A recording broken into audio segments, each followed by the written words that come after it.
ગુજરાતમાં જે ભવિષ્યમાં જો મોદી રહેશે તો જે આપણા ઉદ્યોગોની હરણફાળ જે 5 વર્ષમાં થશે એવી કે આપણા જે છોકરાઓને પૂના, બેંગ્લોર, હૈદરાબાદ જવું પડે છે તેની જગ્યાએ ગાંધીનગરમાં જવું પડશે.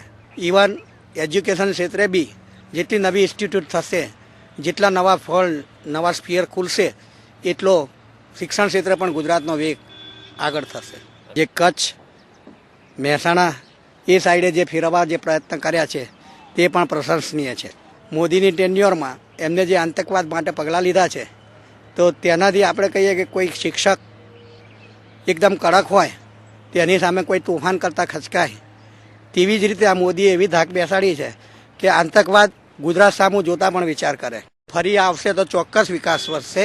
જે 5 વર્ષમાં એમને વિકાસ કર્યો છે તે ચાલુ જ રહેશે અને બીજા બધા પક્ષોએ તેમને ગુજરાતના હિત ખાતર સપોર્ટ આપવો જોઈએ.